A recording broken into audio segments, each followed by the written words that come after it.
our souls. And no money in our coats.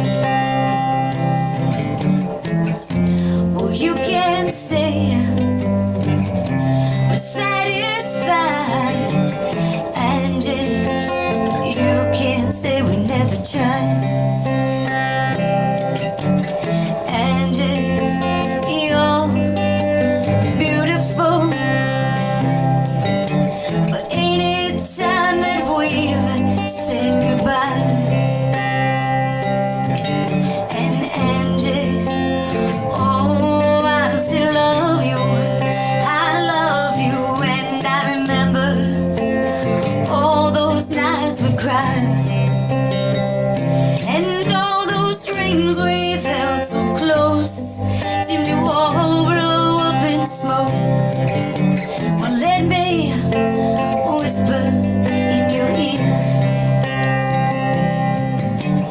Angie,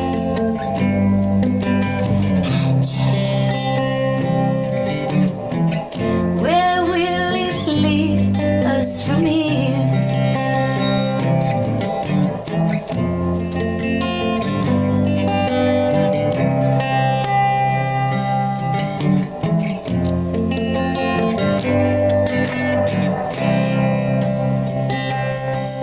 Oh, and don't you wish, 'cause your kisses still taste sweet.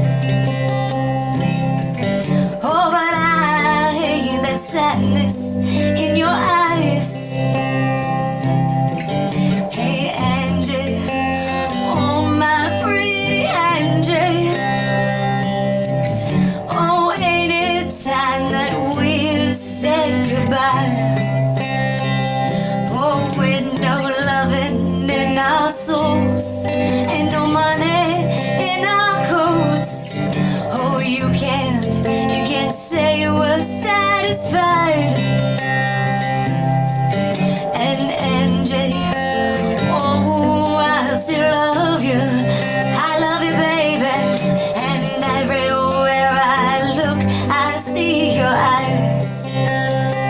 Oh, there ain't a woman that comes close to you, my Angie.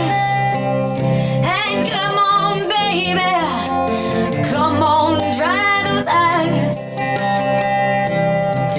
Hey, Angie, oh, my pretty Angie, ain't it good to be alive? And Angie,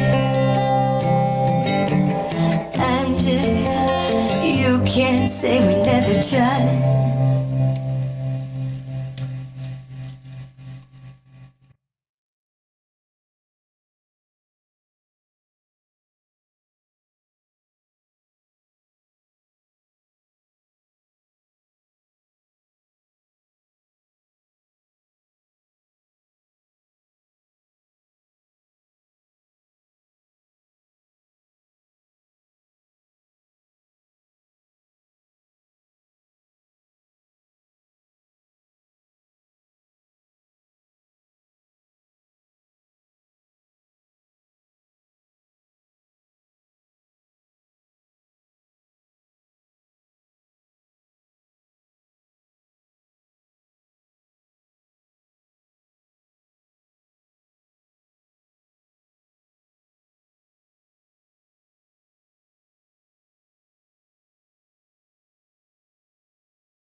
Hey, Chris Liepe here with how to use a compressor on your voice for singing.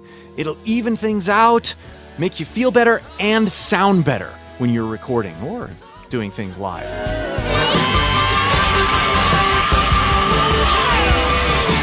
And if you want more help dialing in your voice, click the link below and join my free singing course. I help you get the foundations down so that you can make great recordings, perform confidently live, get all sorts of sounds out of your voice you never dreamed you could. Likely, if you've ever done recording, you've run into the problem where you're either too quiet or you're too loud, and you end up getting this horrible sound out of your preamp, this clippy sound, or you're not heard over the mix.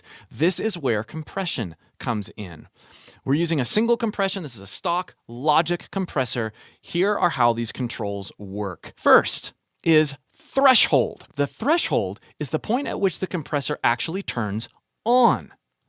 I'm going to bring this down to -20, and this threshold is going to start acting on my voice every time my voice gets over -20. But it has to work hand in hand with the ratio. The ratio dictates that for every numeric value I have this dialed into, so let's say 3, for every 3 dB my voice goes up above the threshold, the compressor will only let it go up 1 dB. That's why it says here 3 to 1. So the higher the ratio, the more compression is acting on my voice. Now you can even see it right here as this is sort of taking a real-time recording of my voice. I'm at 7 to 1. The knee is what allows this transition to happen either smoothly or abruptly. As I turn my knee up, notice how it smooths out the transition. Now the compressor is not either on or off after -20, which is where my threshold is set. It is gradually turning on or off. Now, I want to add a little bit of gain. But before I do that, I want to make sure that I'm not clipping on my preamp. So I'm going to take all of this off. I'm just going to bypass this. Hey, hey, hey! Okay, I'm too loud still. I'm going to bring my volume down a little bit, and then I'm going to add my volume back with the plugin. Test, test, test, test, test, test. See, I'm bringing my overall volume level up. I'm making myself louder and quieter at the same time. You see that? Smoothed out my knee a little bit. I've dialed in my threshold. Still a little too crunchy. So what we're going to do is we're going to bring my threshold down. Test, test, test, test. 1, 1. Now, I'm just going to talk a little bit. I want to adjust my threshold. Make my knee come back just a little bit like that. I'm going to adjust my threshold so that even when I'm talking, I'm just talking, the compressor is acting on me just a little bit. And I'm going to increase my ratio just a little bit more. And my makeup. Hey, yeah, oh. You can see how as I get louder, it's not bringing the sound down, it's taming it. Now I can be quiet as I add even more makeup. 1, 2, 3, 4. I can be quiet or loud, and I do not clip. It also has this effect of bringing my voice forward. Because I can be more expressive, quieter, and louder, it's always right here to the listener. Attack is how long it takes the compressor to turn on after the signal passes the threshold. So right now it's set to 15 milliseconds, which is pretty short. But for a voice that can be kind of percussive, if you want to avoid clipping, you do want a pretty fast attack time. If I slow it down, you almost hear this thing happening. If I speed it up, you can see this meter the gain reduction acts much quicker, but you never really want it at 0. Give yourself a little bit of time. The release dictates how long after the signal has gone below the threshold, the compressor continues to act. So if I have a long release time, watch this meter. Long! See that? This will smooth out your approach, but can also result in pumping of your voice. Hey! Right? Because I got quiet there quickly. I want this compressor to be responsive enough to not be acting as much on my quieter voice as it was on the louder voice. It's all a timing thing. Hey, hey, yeah. I hope this was helpful and that you're inspired to try stuff like this in your recordings to even out your vocals, make them more present, and sing more confidently.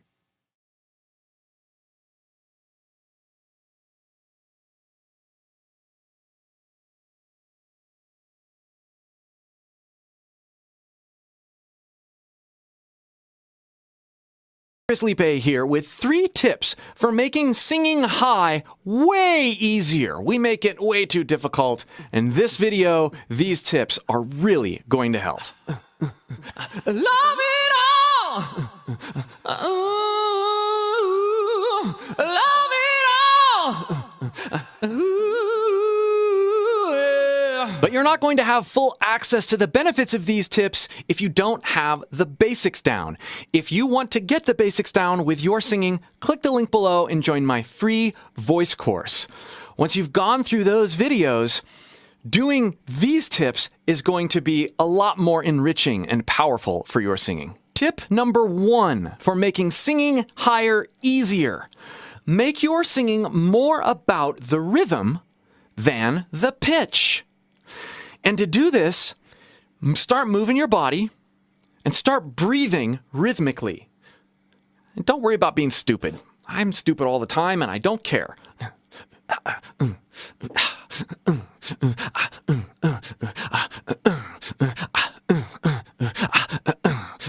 I just made up a groove and I'm moving with it. And my breath is acting as kind of a percussion instrument. How is this helping me sing high? Well, when you are moving and when you are moving in rhythm, you can't do it well and in rhythm if you are tense. If you are loose, which moving with the rhythm helps you do, you will have an easier time singing high. If you're focusing on getting pitches or hitting some certain goal, you are not probably moving. In fact, you're probably doing this and tensing up to try to reach that note. So, from the onset, when you're practicing, move. Make it about the rhythm in whatever you're trying to sing and internalize that rhythm with your breath and your body. Tip number 2, love it all. Don't worry about trying to hit a certain note in a certain way. We tend to tense up and make singing high way more difficult than we need to because we're listening to other vocalists and we have incorrect perceptions about how they're getting to the notes they're getting to. So, if you're loose and you're in the moment, practice throwing your voice and just making sound that is not married to hitting a particular note, but is going higher. Not targeted even to a note, just higher, just like my voice is going higher, like this. Combine that with rhythm.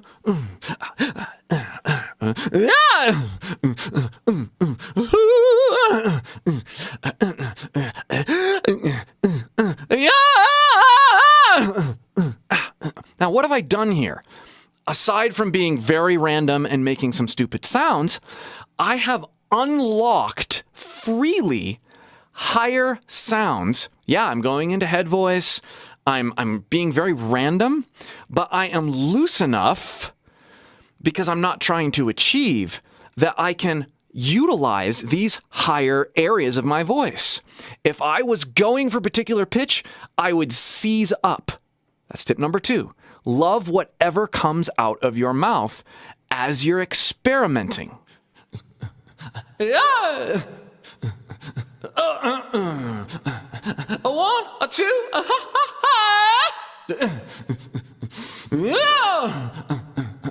throw your voice so high. And tip number 3, check yourself. Record yourself doing these stupid things, and then listen back and hear how you accidentally hit notes that were super high and free. Because I'm not reaching, because I'm freely expressing with no goals in mind and just throwing my voice in different ways, loving whatever comes out of my mouth, I will now go and check what notes I've accidentally hit. Yeah. Okay, yeah. What's that? Yeah. That's pretty close. Yeah. C sharp 5. That's just the beginning. Yeah. A 1, a 2. A 1, a 2. See, I'm imitating what I did in Freedom. 1, a 2. G sharp 4, G4. A 1, a 2, a ha ha ha. Ooh.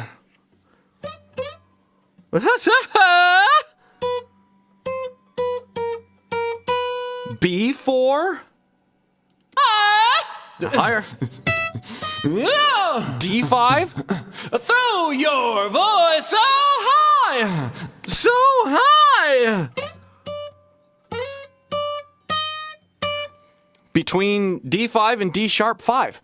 Wow, and that was not me going, I gotta hit that note. This right here is how I learned to sing high. By throwing my voice in random ways, being super free and super loose, and then reverse engineering the feel I had when I was free, when I wasn't striving. And then using that sensation, that feeling of freedom, when I start singing real songs. Yeah, it doesn't start out pretty, but it starts out free. And as you square feeling with the joy of singing as opposed to striving with the struggle of singing, you will be able to freely sing high, and it's not going to be such a big deal. Hope this was helpful. We'll see you for more.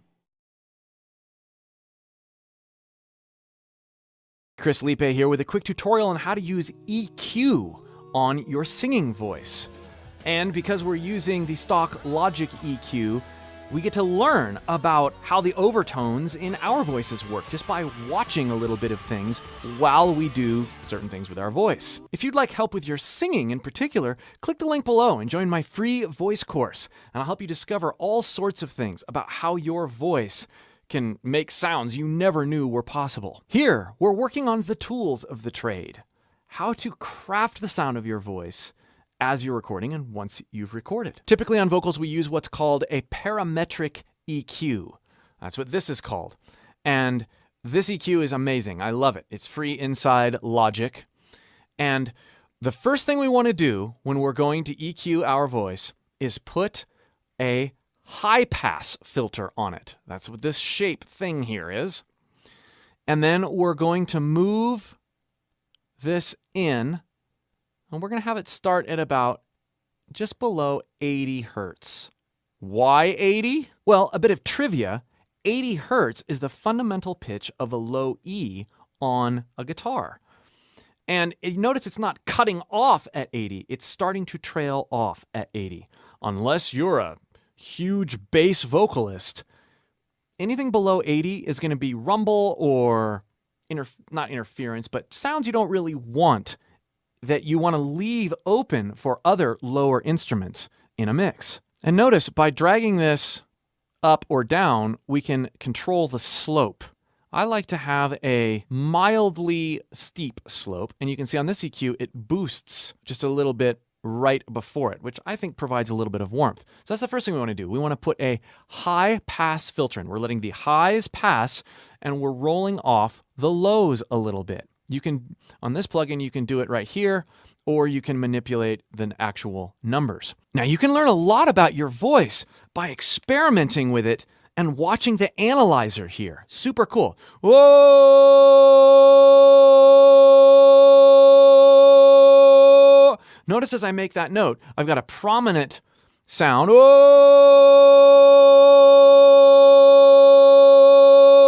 Right above 500. That's, let's see, 5, 10, 5, 560. But I've also got these other things going on.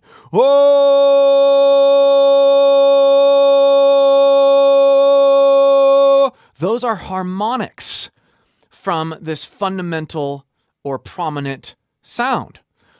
Now, when I adjust, I'm fairly dark right there. When I adjust my placement with my voice, watch what happens.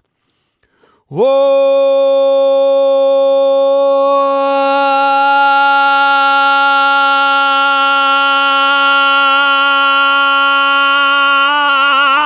Now, when I add distortion,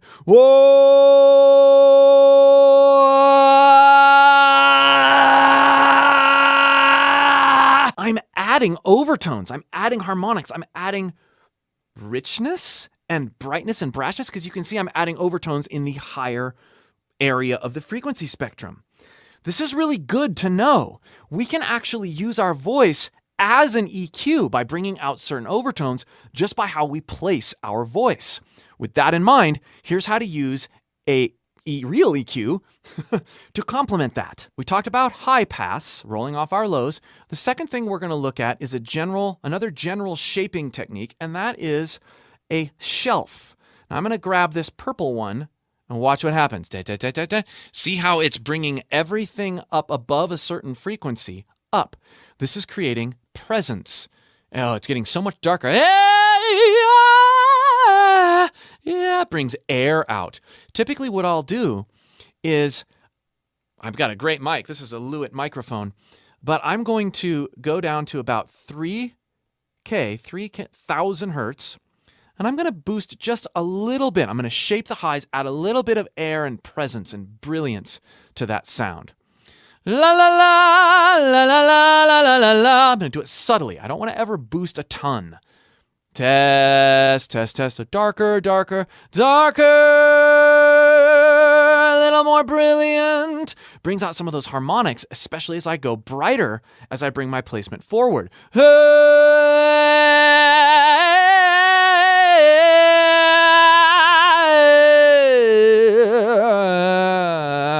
Super cool.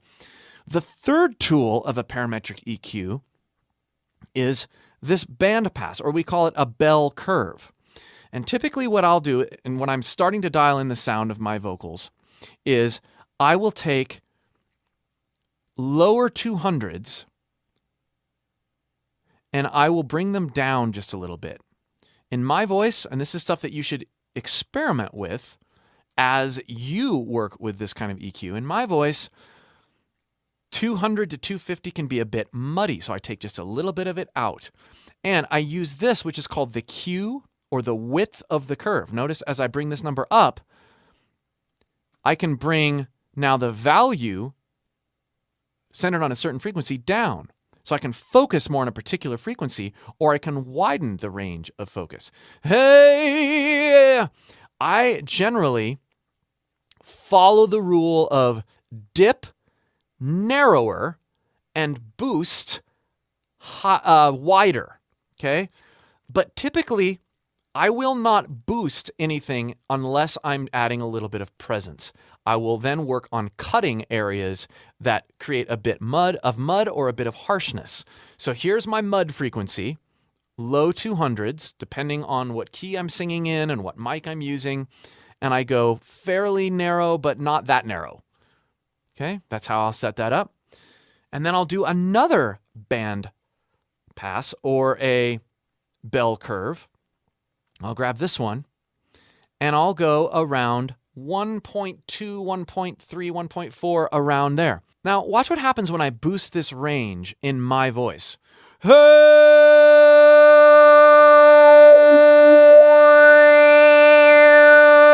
hey. Not a lot when I'm saying hey, but when I go,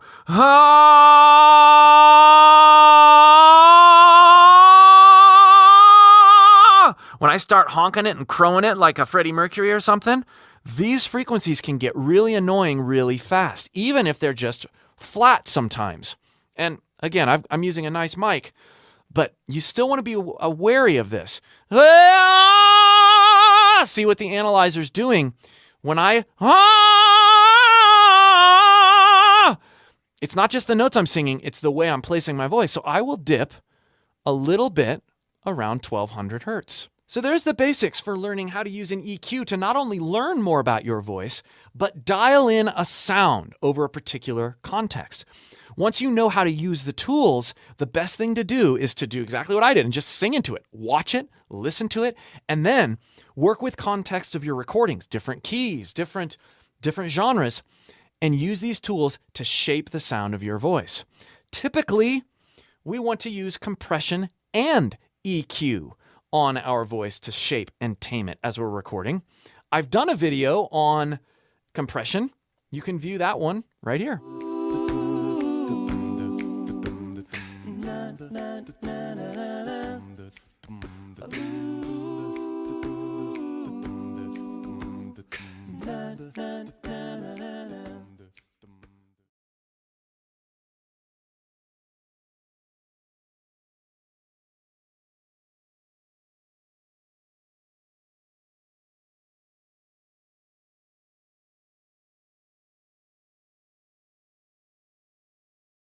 Chris Liepe here with special guest Will Ramos. What's going on? It's very exciting. Step the fuck down!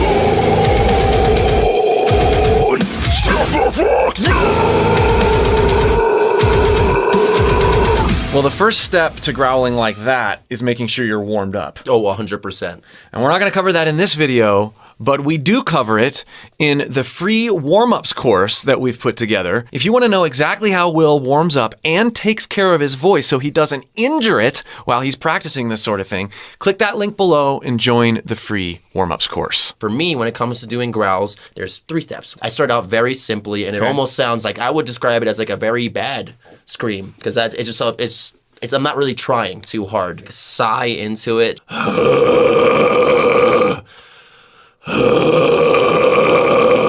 See, that already sounds so thick, but you're sighing into that. You're exhaling first, right? It's like, and I get this sense of like, even before that sound, there's almost this like, right? You want to be engaged like that. And then put that upper throat constriction and engagement over it, right? Just like try and think about it as if like when you're doing that, yes, you are doing that constriction, but you're also, because normally when you sigh, you just let out all the air. But you're constricting it, and you're almost adding that little, whatever everybody has their own word for it to be, pushing downwards on your diaphragm. Use your poop muscles. Your poop muscles, exactly. You know, there's a billion different words for it, but it's like that. It's almost like you're trying to constrict the air while at the same time letting the air out. And by constricting it, the more you constrict it, the more scream-like it gets. So in this specific or growl-like anyway. Yes. Yeah. It's almost like a very relaxed constriction. It's there, but it's not like you're doing anything too crazy. Okay, so you start with that simple sigh. Then add the constriction. Exactly, just like that. It's a big, and it's so incredibly important to start like that because, like I said, if you just jump right into something, you might just get super tired a lot faster. Whereas if you're on stage, that's going to wear you out really quick. Getting your body used to figuring out which muscles you're jumping back into when you actually get into screaming.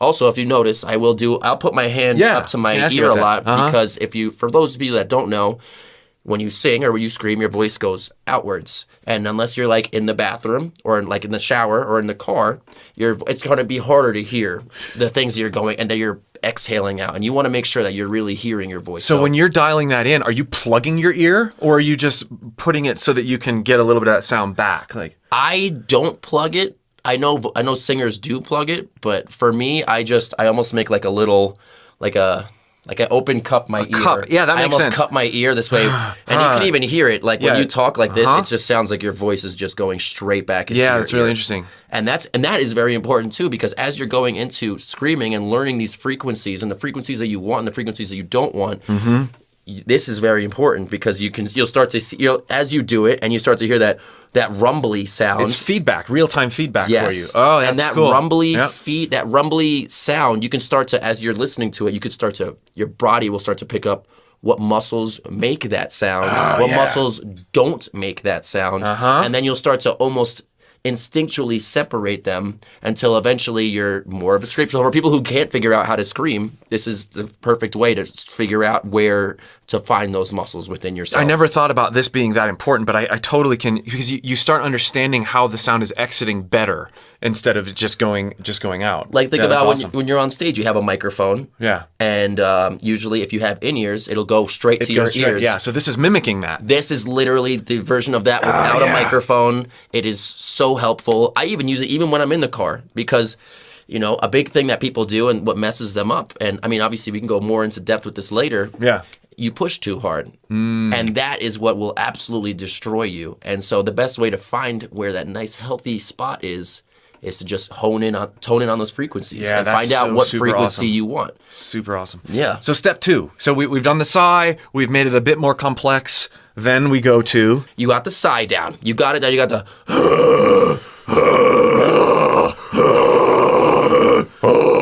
Death metal vocals will do a lot of that sigh kind of scream, where deathcore vocals will be more just like monstery sounding. Yes, more rather than leaning into it, it just starts and it just hits immediately at that sound. So that the growl that we're going for is that direct lean in. So that's kind of step 2 is you eliminate that transition of sighing into it and you attack it head on. So show us that. So for the sigh would be but when you're not gonna do that deathcore, you're gonna go so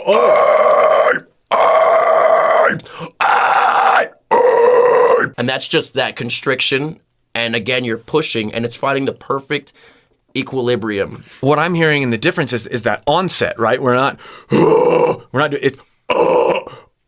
You're trapping the air, kind of letting it build up, and then it starts. It's an onset as opposed to a transition. Yes. So that's the second step, is you create an onset, you let the pressure build up first, and then release. Yes. So step 1 is you are sighing into it to get the placement, to understand how it feels, and that balance of pushing. Step 2 is to turn it into an onset. Yes. You wanna hold it and just almost like you're punching something rather than you're just letting something out nice and smoothly. And obviously you could do that. You could definitely let it out smooth if you want. There's definitely different genres that use those kind of things in the metal world, obviously. But like for what I do specifically, it is very much a punch in the head. That's what we want. That's what I want. That's how I get my tone. Cool. So that's a big thing. And then step 3 is moving the mouth around, right? Step 3 is all mouth movements. And it is so important when it comes to these things. It's not just the mouth, it's the tongue, it's everything, because a lot of beginners will listen to something and be like, they hear this crazy sound and in their mind they're like, that's all coming from the throat. But literally nothing is changing. The 2 most common things that deathcore vocalists and like death metal vocalists will stick to is tongue or no tongue. Tongue, no tongue.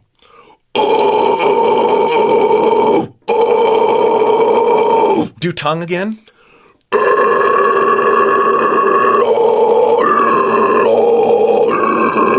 I almost hear like an like it's an sound. Yes. Ring, Cool. So when you go like, or they have to be like, whoa.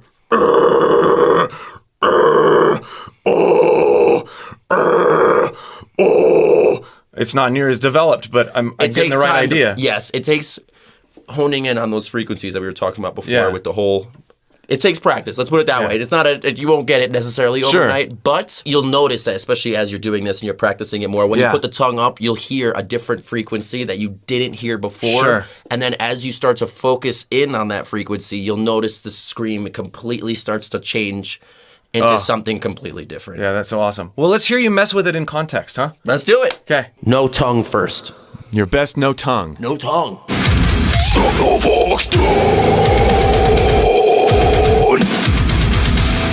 All right, so now you're going to do the same thing with tongue? With this next one is with tongue. You'll hear the difference immediately. Okay.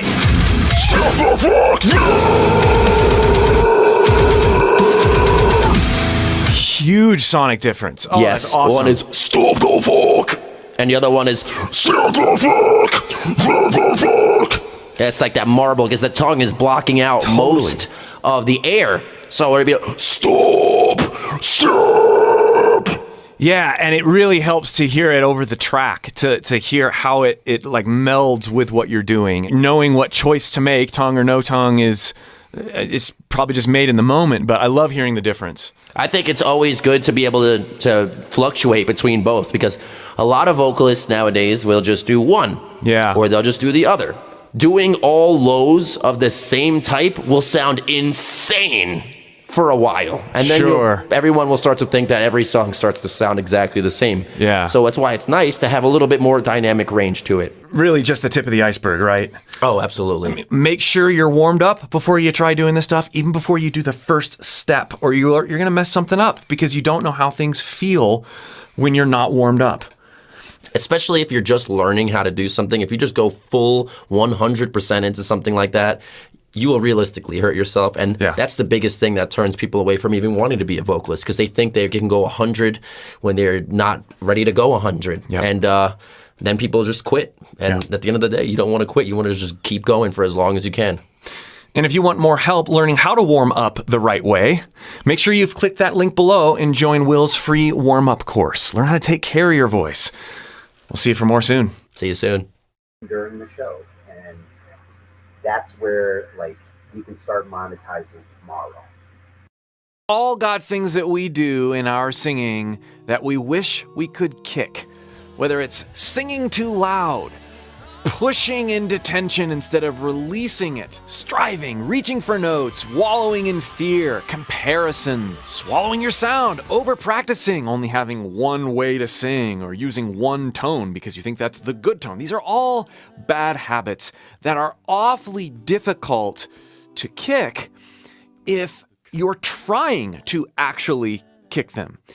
We need to use thought replacement therapy, or in this case, now hear me out, action replacement. We're going to be using action replacement techniques to get rid or start getting rid of these habits. If you like my way of teaching and you'd like me to come alongside you and be your vocal coach, the best place to start is by clicking the link below in the video description and joining my free course. All right, I have 10 activities that I do regularly, and you should too, to make sure that your bad habits don't get the best of you.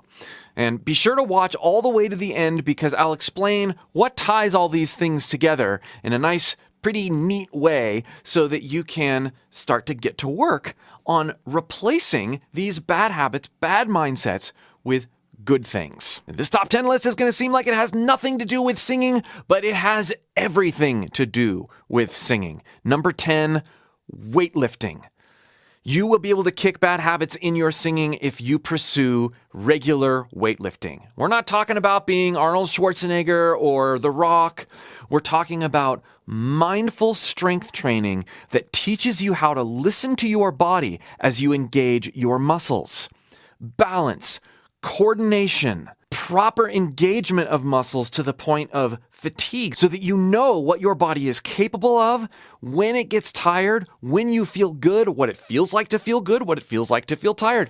You learn so much about how your body feels and how to listen to your body by engaging in mindful weight training. Careless weight training can really screw you up, but mindful, oh man, it is a huge, huge tool for your singing. Number 9, wine tasting. Making a habit of immersing yourself in the different flavors and aromas of different wines. They don't even have to be expensive wines. You're training your body and your mind to notice subtleties. This is incredible for singing because as we train our body and mind to notice nuance and pay attention and react to nuance, this discipline, being developed by tasting wine, can really infiltrate your ability to notice nuance in your own voice. You really start to get a sense of not good and bad, but different and cool and all things useful. Number 8, and hear me out on this, don't click away, let me explain. Learn to drive a manual transmission car and learn to enjoy it. Learn to embrace it. I know this might be not as simple as just picking up some weights or tasting some wine, but surely someone's got a friend or a parent somewhere that has a manual transmission you can try. The physical engagement and playfulness you have with a car that's a manual transmission, learning how to slip the clutch just right but not too much to get into that first gear, and then being attentive to where your RPMs are, what the grade of the hill is, and when you should shift, and the sweet spot of the engine in this manual transmission car. It's a dance you have with this machine. I've learned a lot about switching between different registers and resonances and placements in my voice by comparing the feel that I get in my manual transmission car to the way I feel when I access different parts of my voice. It's uncanny, the similarities. Number 7, get a massage. Why get a massage? How does that help with singing? Well, unlike weight training and some of the other ones we've talked about, with a massage, you don't have to actively do anything except for simply notice. Engaging the mind to simply notice different things about how your body feels at rest. This is super important, and it's actually really helpful for free breathing in singing. If you can let yourself get a massage and focus on your breathing, whatever it is, while you're getting a massage, you learn that tension can sort of escape passively from your body instead of actively. Actively releasing tension is good, but passively releasing tension is even more valuable. And if you can tie these things together, oh, it's so cool. Number 6, give a massage. It's an interesting phenomena when you get massages and then you give a massage. Even if you're not a professional masseuse, who cares? You can focus on what you experience while you have a massage while you're giving another person a massage. And that helps you give away an experience, which is what we should be doing when we sing. We should be giving away an experience that we understand and that we relate to, that's happening in our body, and sharing that with others. And by getting a massage and then making notes about how we feel when different parts of our body is worked on and being attentive to our breath while we do that, when we then give that experience away to someone else, there's magic that happens, and that this is a shared experience that happens. You know how you feel, and you can give that away to someone else. Number 5, watch cartoons and imitate the voices you hear. No strings attached, no expectations. And this is best done with people younger than you. Cartoon characters have been one of the main things that has freed my voice from static, boring singing. If we can enjoy a show, enjoy silly cartoons, and imitate these sounds, you will accidentally stumble on, I'm not exaggerating, dozens of techniques for your singing that you've been trying to master for a long time but could never quite get there. This is because we've separated the need to perform and be good with pitch and all these other things, breathe right, all that stuff, and we're freely experimenting and playing with variety in our voice while being inspired by completely off-the-wall, silly characters. Number 4, prepare and share a nice meal. No, don't go out to dinner, at least for this particular exercise.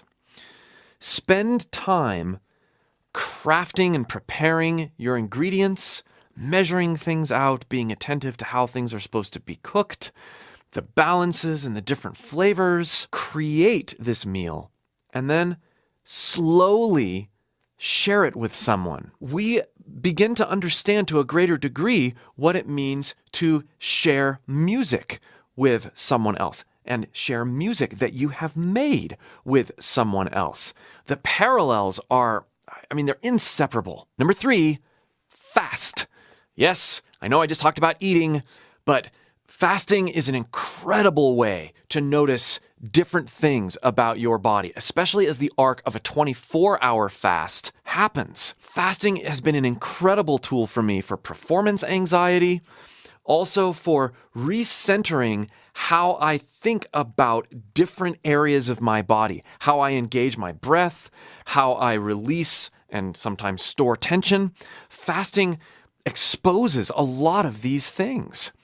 As you start noticing the different stages of hunger and the different stages of abandon and detachment that happens during a 24-hour fast, especially when you start doing it regularly and becoming more familiar with these things that you start to notice, it's amazing how those same sorts of things bleed into how you practice your singing. Number 2, journal. Yes, keep a journal and have it with you all the time. Not putting notes in on your phone.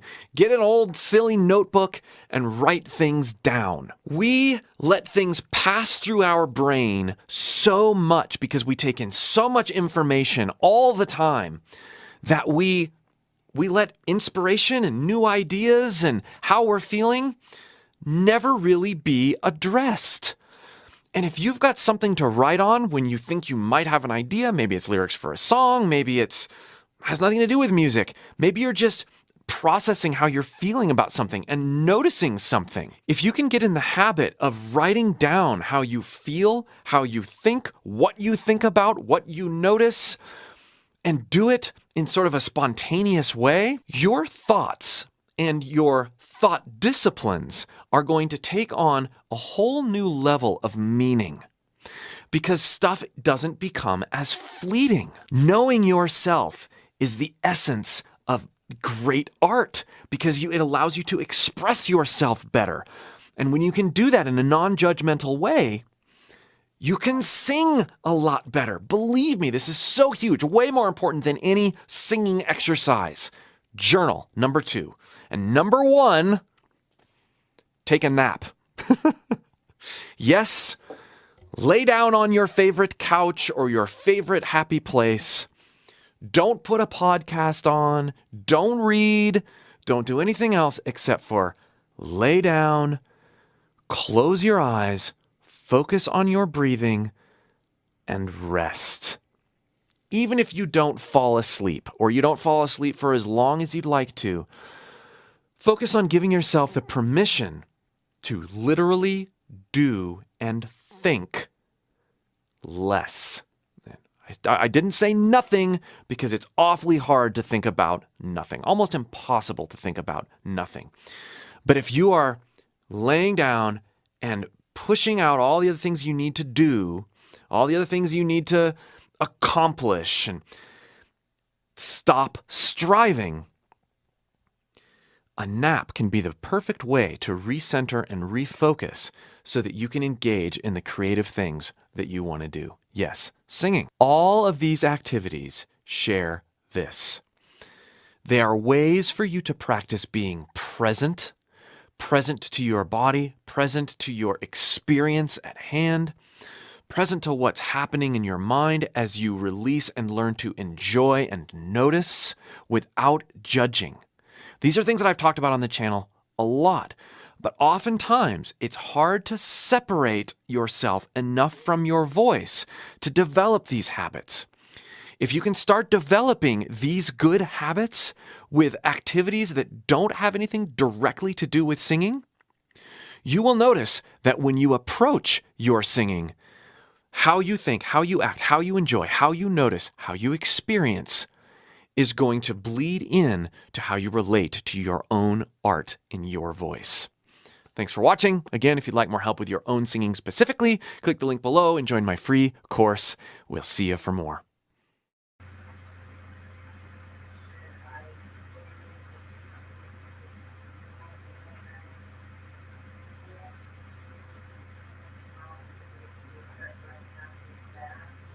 Yeah, right now your best bet is to learn vicariously through Angie there. She's already got it set up. We're already developing it for the network. And if any of the shows want to build a Patreon under that, it's just going to be that much easier because of all the things we're learning and everything we're experiencing. Liepe here. I love analyzing Michael Jackson's voice and performances. And in this video, we get to unpack the legendary vocal training session that he did with Seth Riggs. This is absolutely incredible to go through, but it's also potentially very damaging for vocalists who want to learn how to warm up well and properly. We're listening to one of the greatest singers of all time train with one of the greatest vocal coaches and most experienced vocal coaches of all time. Michael already fully understood expressiveness, experiencing his voice, being connected to what his voice could do, exploring different sounds and possibilities in the context of his ingenious writing abilities. He knew he was already in that space. Most vocalists are not in that space. And so if you try to train and warm up like he's doing, these incremental increases in range over these fast lines that he's doing, you are going to wind up in striving mode like Michael Jackson isn't, because he's already self-aware enough about his voice to be able to handle what Seth Riggs is asking him to do. You likely are not. I likely am not aware in the same way that Michael was. You all set, Michael? I'm ready. Okay, here we go. I love this.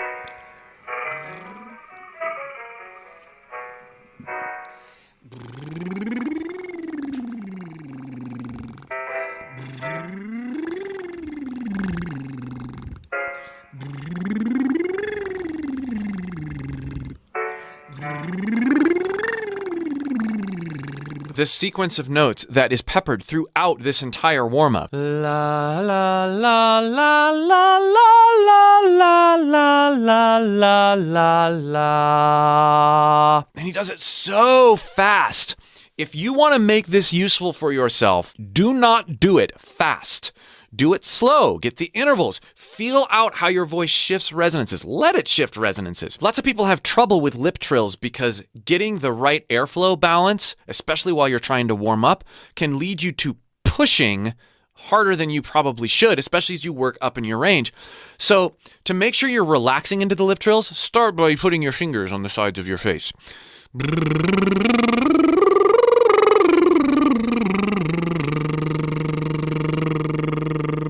And then as you ease into this, you can release the amount of pressure you put on your cheeks.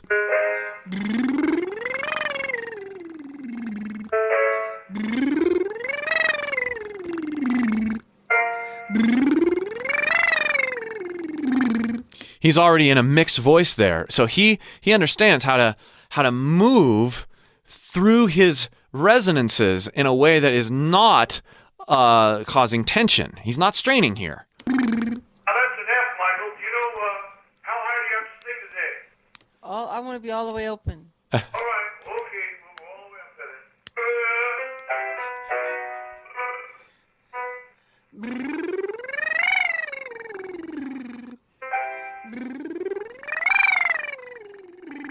Alrighty now.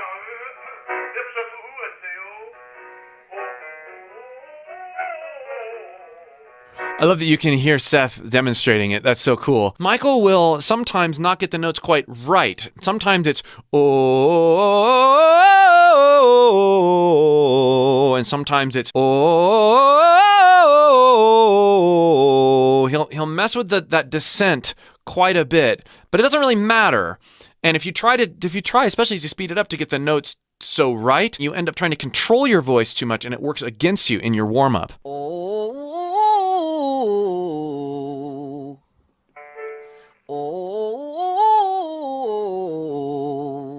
His pitch really is pretty good. I love that. The going through the different vowel mods. That's really, really an awesome thing to do. If you want even more help with your voice, you'd like me to come alongside you and help you, and in a way that's freeing, click the link below and join my free voice course. I'll help you warm up and train in a way that fits your goals, your path as a musician and vocalist. Opened up well on that?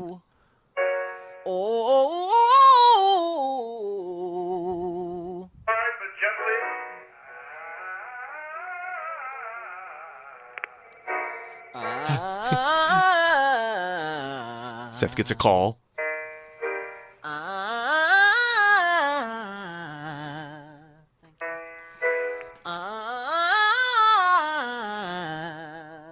I love how you can hear the nasality coming out in that vowel shape. That up there in that really healthy mix. He's very nasal. He's placing that back and doing a little bit of crow. And you hear that coming out in this warm-up.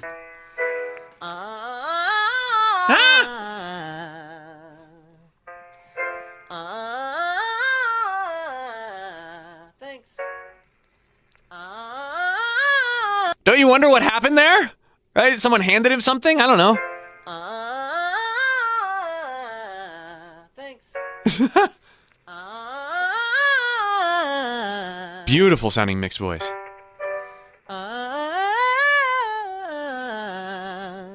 Experiment resonating in different ways as they move up so that they don't strain if they're going to work sequentially higher like this. So I would have them do this, even on this vowel, and you'll hear Michael do this later with the E vowel, but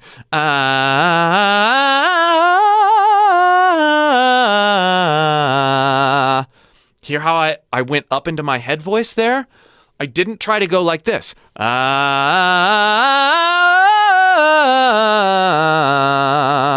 Michael's already got this down.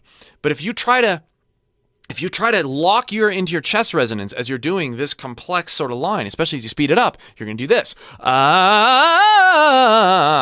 That's going to burn you out. You may be able to do it for a little bit, but it's going to burn you out really, really fast because you're constantly reaching up for those notes. You're locking. You're moving too much air consistently through your chords. So if you back off and let your voice comfortably experience this line, you'll have a way better chance of not trashing your voice by the end of your warm-up.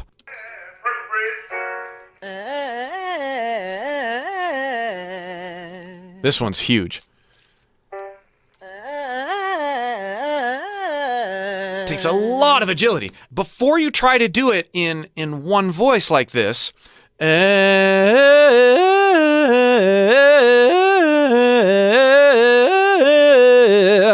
do it slow and let your voice flip into the head resonance, chest resonance sort of thing. Let yourself sort of yodel into it.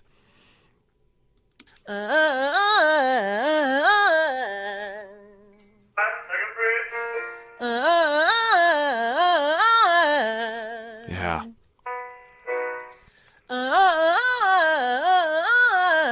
In healthily in mix again. And you can hear him.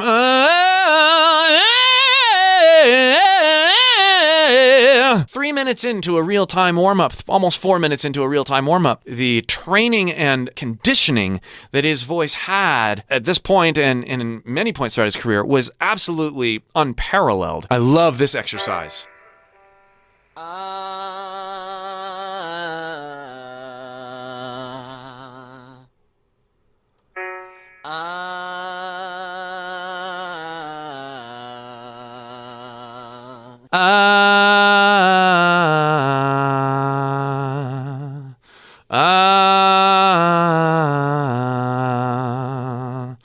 Being very intentional about experiencing the way your voice is resonating, the way you feel your voice, the way you're placing your voice, and training down.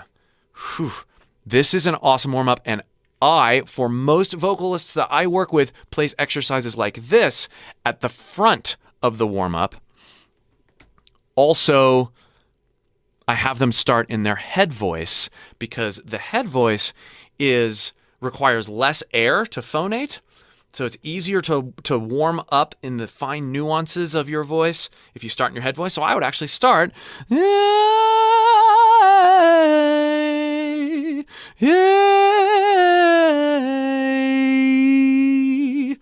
then I would go down like he does here. And he goes all the way down to fry, I believe. He gets pretty low.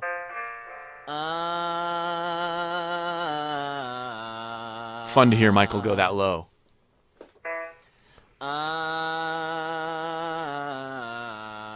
Wow.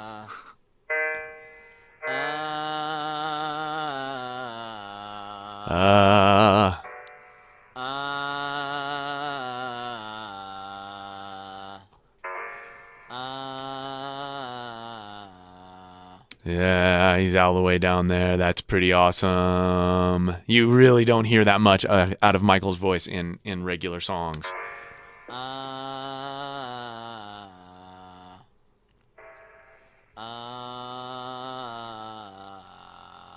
Doesn't quite get there. He's frying out a little bit. He's right. Seth was giving Michael Jackson the training session and the warm-up session that he knew he needed. He speeds up so much of what Seth suggests he does. What I like about this exercise is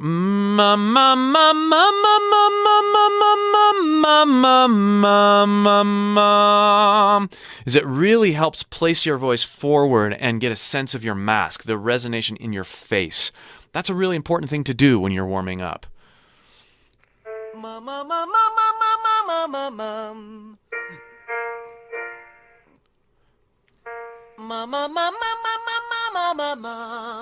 Again, he's already able to get into his mix.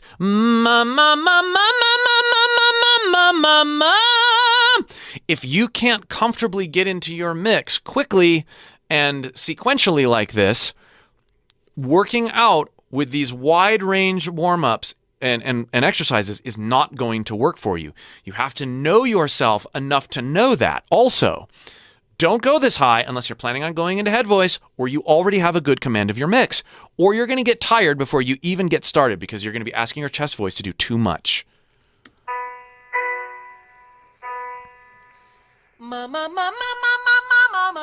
It's beautiful. We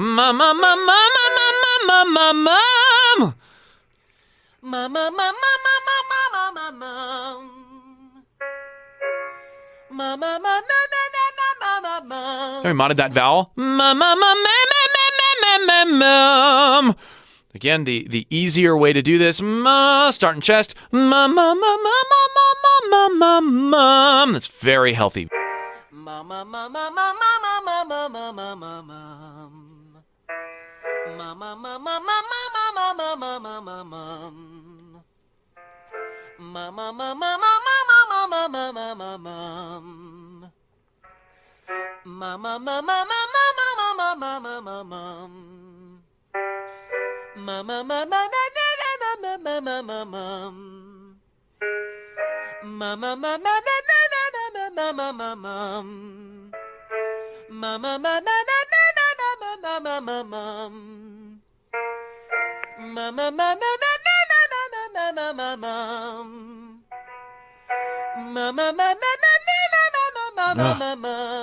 He's getting to the top there.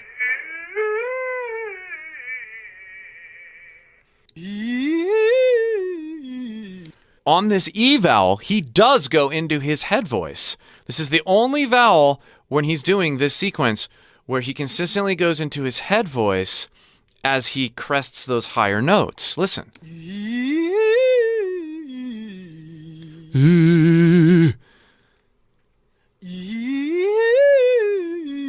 How slidey he is there, too. It's getting paged. This is his tone. Hold on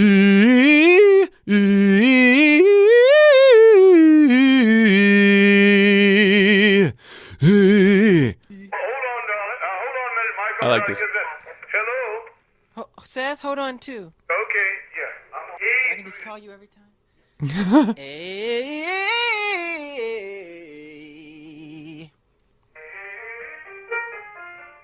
time. Going between the A and the E and really opening up on that A on the high part.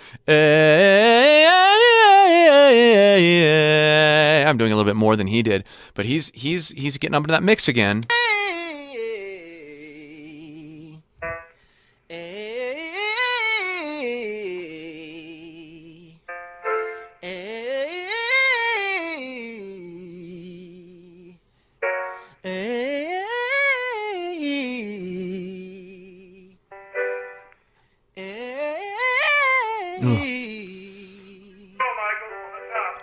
So, the other thing that's really interesting is that even though he's straining sometimes up there, you can tell he releases the tension by the time he gets back down. He doesn't get locked into tension, which is another thing that, because he's so familiar and knows his own voice so well, he can do that.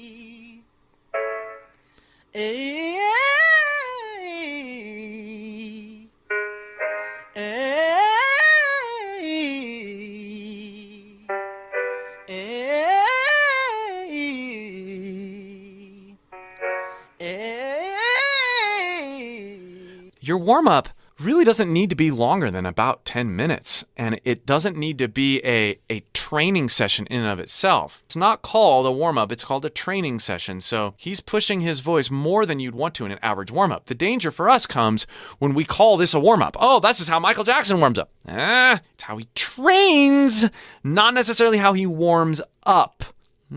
Key distinction. I like how this one grows.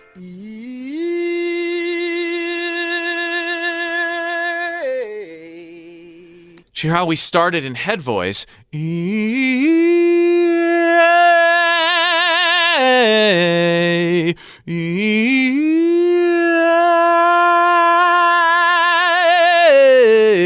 Hugely awesome warm-up. Transferring resonances as you're going to that top note. Very, very good thing to do. Now that time, listen. He started in head voice there, but he didn't hear.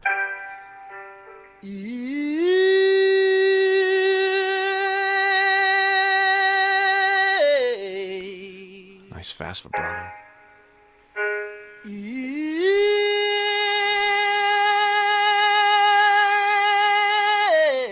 Love this one too. Hear how much faster Michael does it than Seth demonstrates? No, no, no, no, no, no, no, no, no, no, no. Again, I love this because we're connecting that resonation of the front of the face. No, no, no, no, no, no, no, no, no, no, no, no. Really placing the sound forward with those M's and those N's. So incredibly cool. Take it light. Take it light. No, no, no, no, no, no, no, no, no, no. No, no, no, no, no, no. No, no, no, no, no, no, no, no, no, no. He's squeezing there. No, no, no, no, no, no, no. No, no, no, no, no. Instead of no, no, no, no, no, no, no. Or no, no, no, no, no, no, no. He's holding back a little bit of air and he's using this squeeze sort of mixed posture there, which is great. No, no, no, no, no, no, no, no, no. No, no, no, no, no, no, no, no, no. No, no, no, no, no, no, no, no, no, no. No, no, no, no, no, no, no, no, no, no. Unless you want to pause it. No, no, no, no, no, no, no, no, no, no. Bravo, way to go, way to go. I like the encouragement there. That's so neat. Really getting into his head voice this time. This is good.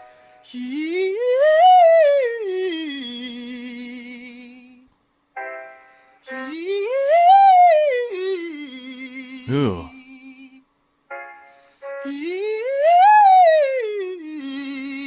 Amazing agility up there. Wow, wow, wow.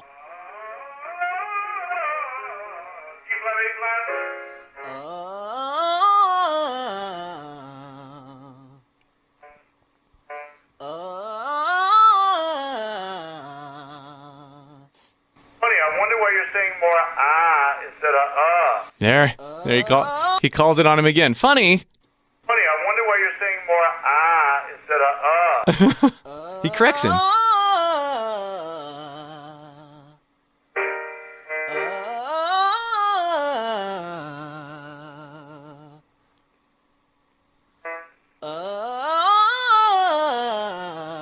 He's still, when he goes high, he ends on the but he mods it. It's a natural thing to do. Now here's an interesting thing that Seth talks about here.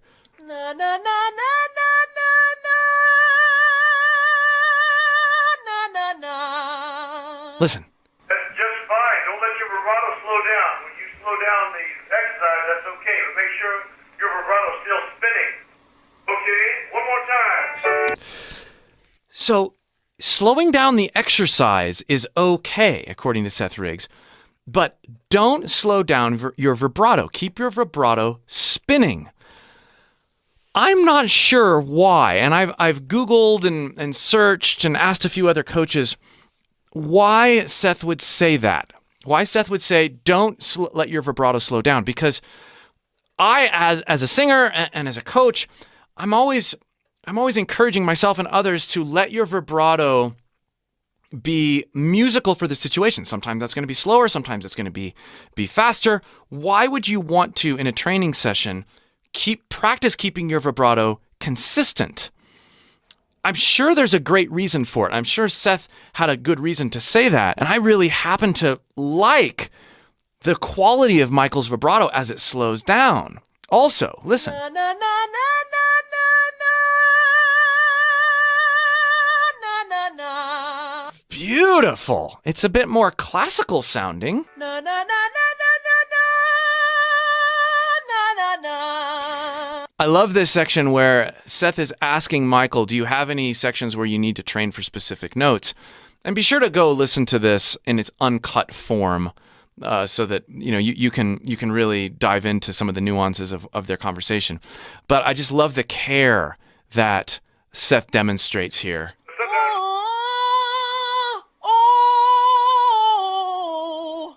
That's right. That's it.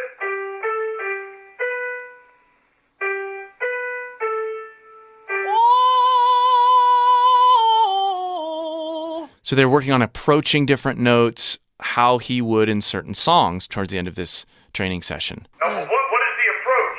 Yeah. Cold. Cool. Yeah, but what is the approach? You're cold, my cold, I'm cold, you're cold, Is a cold.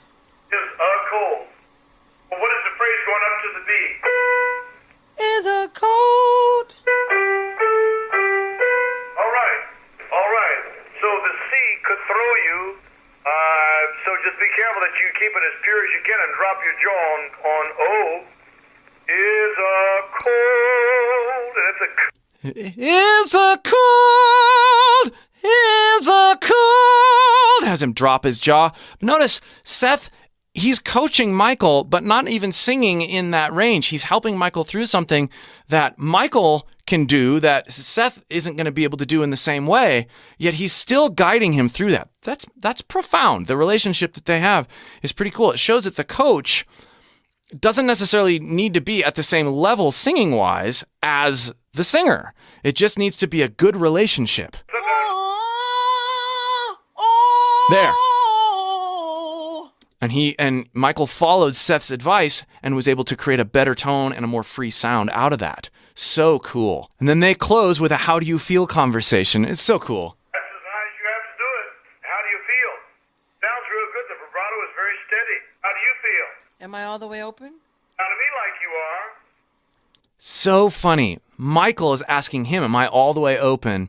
For as introspective as I hear Michael to be as a vocalist, there's a lot of trust there with Seth, which is so cool. But it's also surprising that Michael would ask that question because I feel like he would know. But asking for that third party to, do I feel open? Do I sound open? That's a really neat interaction to have. I'll tell you what I don't like. When I haven't vocalized you for a bit, I don't like to do so much that I don't want you to, leave the rehearsal in the gym. Because you're fresh right now. If you did it wrong, you could make it. I want more context around what they're talking about. But what it sounds like Seth is saying is that he doesn't want to overtrain Michael because they haven't worked together in a little bit. And so he's sensitive to that. He's sensitive to, even though they haven't trained for a while, he's sensitive to how much he can push him. But he's saying, it sounds like he's open. Sounds like even if he went and did this note that they were just working on wrong, that it would be okay. He's fresh. He's warmed up. He's ready to go. He's encouraging. But look, here's the thing. If you get into trouble, call me back, no matter what it is, and I'll just have people step outside. We'll continue. All right. If you feel funny, all right? Thank you. I love you. Bye-bye. Love you. Bye. There's this level of admiration and respect that, Michael being one of the greatest vocalists of all time and Seth being able to work with him, and then just that exchange at the end. I'll tell you what, you have any problems? You're feeling weird? You let me know and I'll help you out. It's almost this, it's a physical help to have a vocal coach, but it's also a relational and reassurance that Michael has and needs at this stage, which is so cool.